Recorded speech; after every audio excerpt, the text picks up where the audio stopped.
Ada seorang orang soleh, Bapak Ibu sekalian, kisah berhubungan dengan keluh kesah kepada Allah. Orang miskin, anaknya 4-5 orang, susah hidupnya.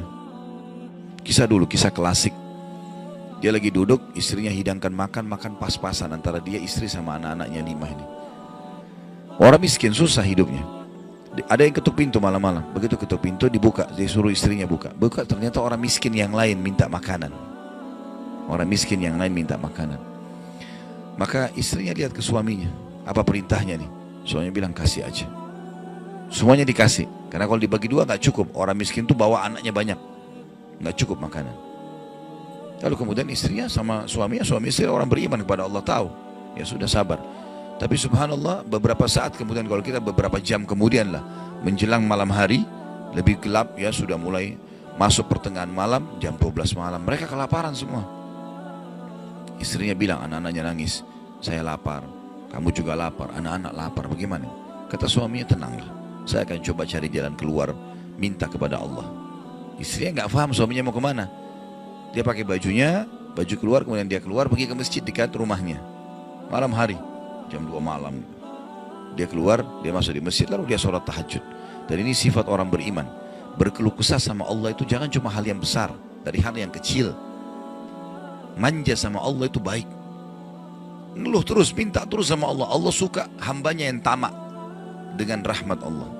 Tamak dengan rahmat Allah. Sudah sehat, minta ditambah kesehatan. Sudah kaya, minta ditambah kekayaan. Selalu minta tamak dengan rahmat Allah.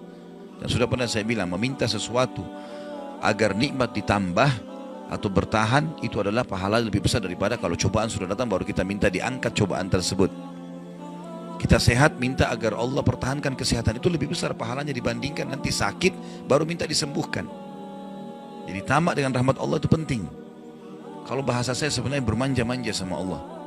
Selalu ya Allah bantu, ya Allah tolong, ya Allah mudahkan, ya Allah terus hidupnya. Kalimatnya selalu begitu. Orang ini masuk ke dalam masjid, dia sholat malam lalu dia minta sama Allah, doanya begitu, ya Allah engkau tahu aku kelaparan dengan istriku dan anakku malam ini, maka berilah kami makan. Minta makan sama Allah ya. Maka yang terjadi dalam kisah ini dikatakan ada seorang raja, pemimpin wilayah itu, sudah 1 minggu mau taubat. Sudah seminggu mau taubat. Dia tidak tahu harus kemana. Pada malam itu, di mana orang soleh yang miskin ini sedang ibadah, minta tolong kepada Allah dikasih makan. Raja ini gelisah, dia keluar lalu dia bawa 1 kantong uang emasnya. Dia bawa juga sekantong makanan yang terbaik yang dia punya di istananya. Kemudian dia bilang, ya Allah sebagai bentuk taubatku kepadamu, saya akan berikan ini kepada hambamu yang engkau tunjuk ya. Lalu kemudian sebagai bentuk juga, saya tidak memilih kecuali engkau yang memilih Allah, saya tidak akan pegang tali kekangan kuda ini, saya biarkan dia jalan kemana. Akhirnya orang raja ini naik di atas kudanya, dia bawa itu kemudian jalan kudanya, kudanya mampir di masjid yang ada orang soleh itu. Dia bilang, saya tidak tahu kenapa kuda ini mampir di masjid, lalu saya turun, saya temukan dalam masjid, waktu zaman dulu gak ada lampu, gak ada penerangan, cuma dia dengar suara, gelap di masjid. Dia masuk, temukan ada orang ini lagi berkeluh kesah sama Allah, minta ya Allah saya sama istri saya kelaparan sama anak-anak, berilah kami makan gitu. Maka dia bilang, raja ini pun setelah orang itu berdoa sholat lalu dipanggil, dia bilang, saya seorang raja di sini, saya raja di sini, saya sadar bertobat kepada Allah dan saya dengar doamu, tadi kau minta makanan, maka ini saya kasih, ini harta saya yang saya niat sedekahkan dengan makanan, ambillah.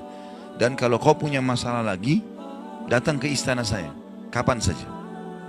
Kira-kira saya mau tanya Bapak Ibu sekalian, kita jujur menjawab, kalau seandainya kita di posisi orang ini, kita sudah dapat solusi. Kalau kita sekarang mungkin ada orang kasih kartu nama, nih ya, butuh apa saja telepon saya. Misal presiden, tidak usah presiden, terlalu tinggi lah.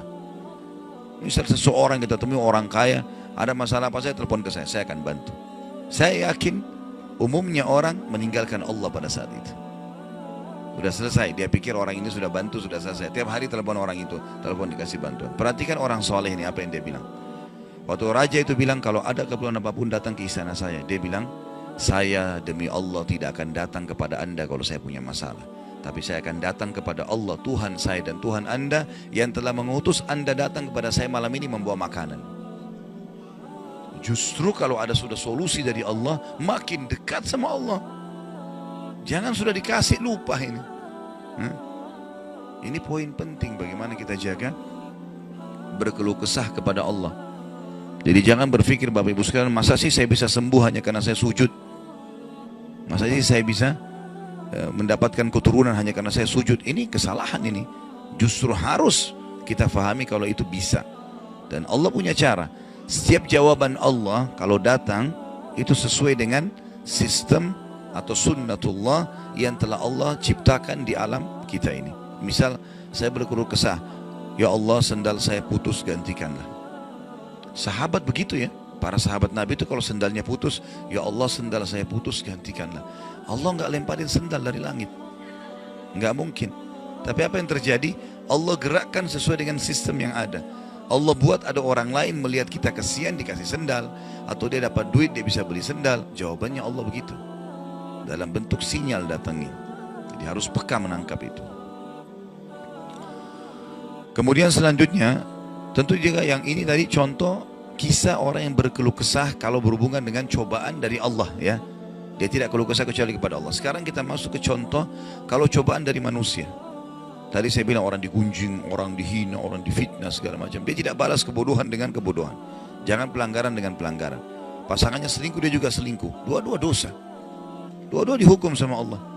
Tidak ada urusan sama kita itu. Tidak ada urusan sama kita. Ya.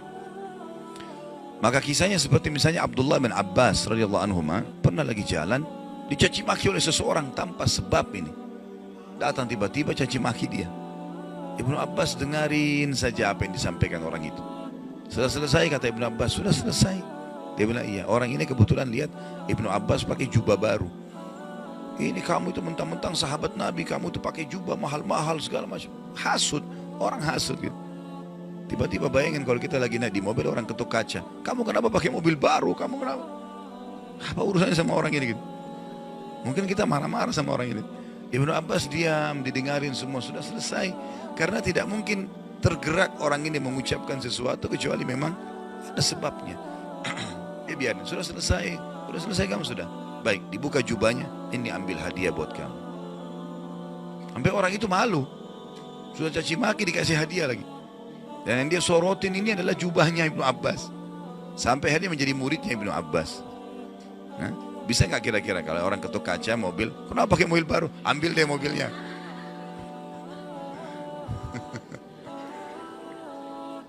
Baik, kisah yang lain, Ali bin Husain radhiyallahu anhu. Ini cucu Nabi SAW, anaknya Husain. Ya, radhiyallahu anhu ajma'in. Terkenal dengan Zainal Abidin, masyhur dengan kesalihannya. Dia pernah jalan dicaci maki oleh orang tanpa sebab ini. Mentang-mentang kau turunan Nabi, mentang-mentang kau begini, mentang-mentang kau begini, dicaci maki. Dia diam saja. Dia nggak bicara banyak. Didengarin. Orang-orang sekitarnya sudah marah nih. Tapi karena dia diam, orang diam semuanya. Sampai udah selesai dia bilang, wahai saudaraku, kalau seandainya kamu tahu lebih banyak tentang aku, mungkin kau akan lebih banyak cerita tentang keburukan. Saya ini banyak dengan keburukan, gitu kan?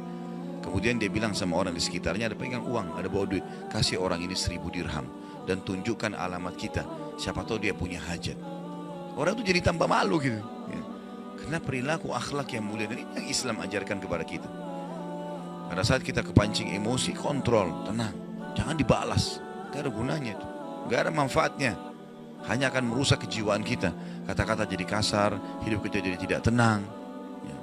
Tapi kalau kita gunakan teori syar'i ini, kita akan tenang. Tetap bisa makan, tetap bisa tidur, tetap bisa segala-galanya.